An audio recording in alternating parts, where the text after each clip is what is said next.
Halo semuanya, sawadee-krap, apa kabar? Semoga kabar kalian selalu baik dan juga sehat. Selamat datang di segmen analisa. Kembali kita update mengenai kasus di Subang, Jawa Barat yang sampai Desember ini kita masih belum mengetahui apakah mungkin tim penyidik akan dengan percaya diri mengumumkan siapakah tersangkanya ataukah kasus ini akan tertahan sampai nanti di tahun 2022.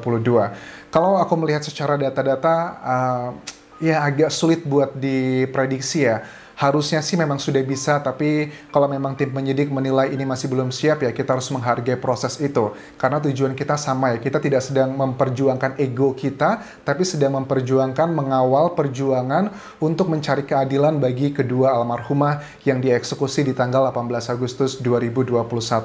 Ini jelas tidak bisa dibiarkan begitu saja dan aku secara pribadi tidak mau melihat ini menguap begitu saja. Jadi sekali lagi teman-teman, kita tidak sedang membela ego, tidak sedang mendukung siapapun, tapi kita sedang mengawal kasus ini untuk mencari tahu siapakah pelaku sebenarnya. Tapi kalau selama proses menuju ke pengumuman tersangka ada kerikil sana sini, itu adalah hal yang sangat wajar yang harus kita ambil dan tidak bisa kita hindari.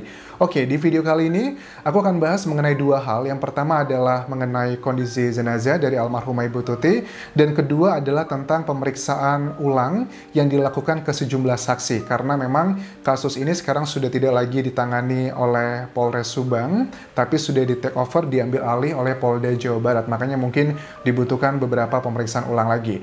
Oke, yang pertama adalah aku sempat ngobrol dengan sejumlah teman-teman yang melakukan peliputan secara langsung di tanggal 18 Agustus di TKP di Subang, Jawa Barat. Mereka mengatakan bahwa sempat mendengar pernyataan di tanggal 18-19 setelah otopsi berlangsung ya, setelah otopsi pertama berlangsung, mereka mengatakan bahwa ada keterangan dari tim yang melakukan otopsi pertama. Memang di situ kita ketahui ada disebutkan tentang waktu kematian dari otopsi pertama, kemudian juga penyebab kematian, serta juga bagaimana cara mereka meninggalnya, itu disebutkan. Tapi ada yang menarik ini, menurut teman-teman yang melakukan peliputan di sana, mereka mengatakan bahwa memang ada dugaan dari kedua almarhumah, terutama untuk Ibu Tuti ya, dari aku foto-foto yang melihatnya di sini, kayaknya memang agak sedikit unik kalau hanya karena pukulan benda tumpulnya itu cuman karena papan cucian. Karena memang dari hasil olah TKP ditemukan papan cucian itu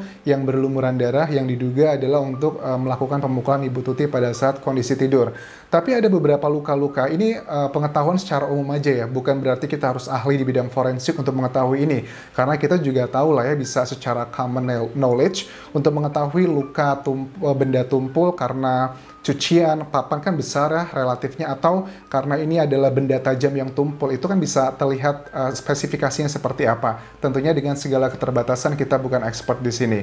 Nah, tapi yang mau aku sampaikan di sini adalah kalau memang dari hasil olah TKP yang pertama itu dinyatakan bahwa ada papan penggilasan yang dipukul ke almarhumah Ibu Tuti pada saat tidur, kemungkinan benar itu iya, setuju, karena mungkin itu sudah hasil yang secara identik.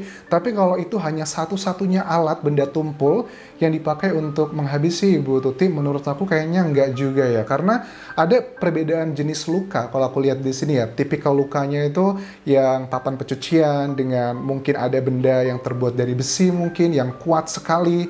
Dan ini ada pernyataan teman-teman yang melakukan peliputan di sana, ada yang bilang dipukul benda tajam yang tumpul, ini mungkin aja golok atau celurit, tapi yang sudah tidak tajam lagi, itu juga bisa masuk akal di sini. Tapi tentunya hal ini tidak semuanya disebarkan ke media massa, karena mungkin ada beberapa detail yang sedang diteliti lebih dalam. Nah, kalau untuk waktu kematian pertama kan kita sudah ketahui memang menurut Dr. Hastri, ada dua hal yang dikoreksi di otopsi kedua. Yang pertama adalah tentang waktu kematian, dan kedua adalah bukan koreksi tapi tambahan data-data yang berhubungan dengan DNA ataupun juga jejak-jejak dari si pelaku yang tertinggal di tubuh korban. Nah, memang kalau untuk waktu kematian sudah dikoreksi, tapi kita nggak tahu sebenarnya waktu kematiannya jam berapa.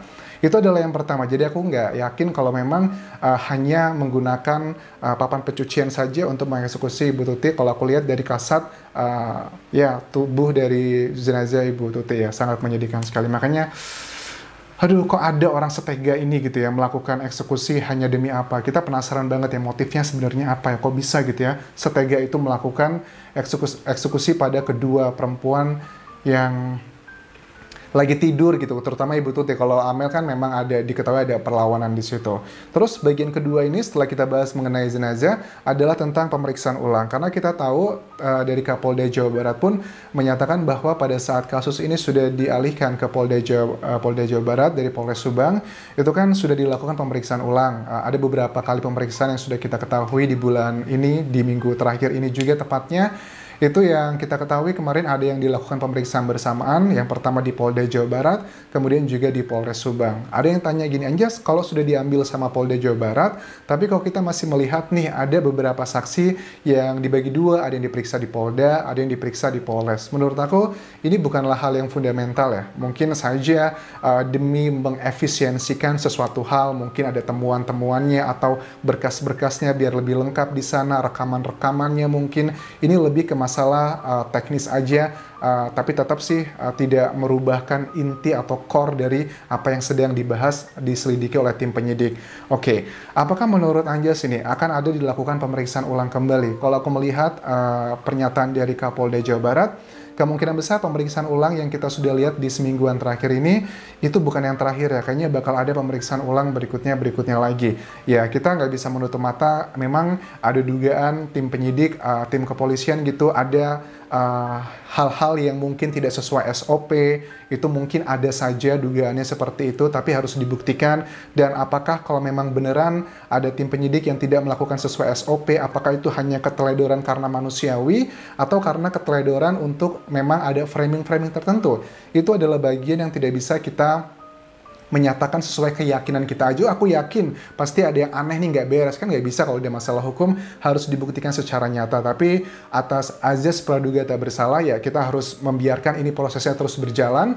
Dan aku yakin sih kalau memang ada oknum-oknum anggota polisi atau penyidik yang memang diduga ada melakukan penyelewengan atau framing-framing tertentu, jangankan polisi biasa ataupun ya Banpol dan sebagainya, jenderal pun juga pasti akan ditindak tegas jika seandainya memang ada penyelewengan mengenai kasus ini. Dan tentunya teman-teman juga pada saat aku membahas ini, please kita jangan terkubu-kubu ya. Kita terus fokus bahwa yang sedang kita bahas ini, kita bukan membela ego kita, bukan membela keyakinan kita. Kalau kalian lihat video-videoku, semua yang sudah aku bahas, ada seratusan video mengenai kasus Subang ini, itu kan aku tidak selalu fokus kepada satu saksi kan ya. Aku membahas sesuatu hal yang memang sudah dinyatakan. Ada saksi ini memberikan konfirmasi ini, ya udah kita bahas. Artinya apa? Kalau saksi tersebut semakin banyak bicara di media massa, ya tentunya akan semakin banyak analisa mengenai saksi tersebut. Tapi kalau saksi tersebut semakin sedikit berbicara di media massa, tentunya juga akan semakin sedikit analisa mengenai saksi tersebut.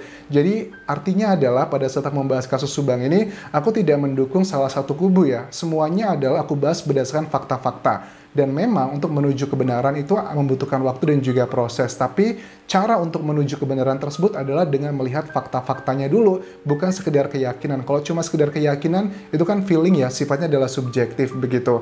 Aku harap teman-teman bisa dewasa menghadapi kasus ini, dan aku tahu kasus pembunuhan ini sedang diperiksa, sedang berjalan. Tentunya selama proses ini akan ada kerikil-kerikil ataupun juga batu-batu besar yang harus kita hadapi, tapi suka nggak suka itu adalah harga yang harus kita bayar semuanya. Tapi aku berharap dengan proses ini bisa ngebuat kita jadi jauh menjadi netizen yang tidak hanya mendasarkan sesuatu hal hanya dari suka atau tidak suka, feeling atau tidak feeling, tapi lebih kepada fakta-fakta yang memang sudah beredar di media massa.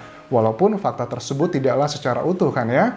Nah kemudian aku juga sempat optimis ya di awal-awal bulan, di pertengahan bulan November lalu, aku sempat optimis bahwa kayaknya bakal diumumkan ini segera gitu. Tapi kok aku sudah melihat sudah awal minggu di Desember 2021, kok sudah dipindahkan ke Polda Jawa Barat, sudah ada banyak sekali data-data yang sifatnya laboratorium, sudah dibantu dari Bareskrim juga Mabes Polri, tapi kok sampai sekarang sepertinya tim penyidik masih terlihat belum yakin mengumumkan siapakah tersangkanya. Kita nggak tahu nih apakah bulan ini akan segera diumumkan atau tidak. Tapi sekali lagi, kita sebagai masyarakat umum pastinya kita pengen tahu siapakah pelaku sebenarnya. Tapi ini bukanlah sinetron, ini bukanlah drama yang diciptakan untuk hiburan seseorang, bukan. Tapi ini adalah kejadian nyata. Kalaupun tim penyidik merasa bahwa bulan ini belum bisa diumumkan, ya tidak apa-apa. Karena kita hanya mengetahui kan sedikit Ya, dari data-data yang sudah beredar di media massa. Tim penyidik sudah mengetahui yang secara komprehensif, secara luas, dan kalau mereka menilai belum saatnya diumumkan karena mungkin ada beberapa pertimbangan, ya kita harus percayakan itu. Itu menurut aku pengertian optimis ya. Optimis itu ya kita harus melihatnya dengan penuh positif, tapi juga kita melihat realitas. Jangan mentang-mentang kita optimis, lantas pokoknya bulan ini harus diumumkan siapapun tersangkanya. Nggak boleh seperti itu juga kalau memang belum siap. Karena kita nggak mau melihat orang yang tidak bersalah justru malah menjadi tersangkanya.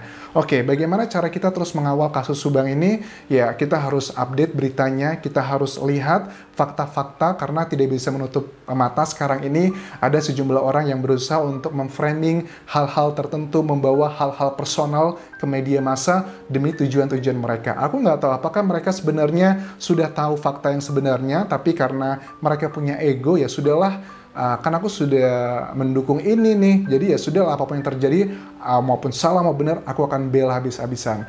Atau ada yang memang mereka sedang berjuang membela sesuatu hal yang sebenarnya mereka pun tidak tahu ya itu adalah hal yang sedang kita alami saat ini. Dan aku berharap tim penyidik mudah-mudahan kuat-kuatin kuping kalian, menerima cibiran dari netizen, mungkin kredibilitas tim penyidik sedang dipertanyakan kok belum diumumkan siapa saja. Kuat-kuatin kuping kalian mendengar hujatan dan juga cemoohan ini, karena bagi aku ada yang jauh lebih penting dari itu semua adalah kebenaran. Ingat ya, ada 3 hal di dunia ini yang tidak bisa disembunyikan terlalu lama. Pertama adalah matahari, kedua adalah bulan, dan ketiga adalah benaran. Aku sangat yakin dan juga percaya, cepat atau lambat tersangkanya akan segera ketahuan. Tersangka ini bisa dalam beberapa kategori, bisa pelaku, bisa juga adalah dalangnya, dan ketiga adalah orang yang membantunya. Kita lihat perkembangannya seperti apa. Terima kasih sudah menonton, terima kasih untuk komentar positif kalian. Itu adalah support nyata kalian buat aku memberikan energi untuk mengawal kasus Subang ini agar tidak hilang begitu saja dimakan waktu. Dan terakhir, jangan lupa tinggalkan komentar yang positif aja ya, dan juga berikan like serta follow Instagramku di Anjas di Thailand, serta subscribe channel YouTube ini. Walaupun kerap semuanya, bye-bye.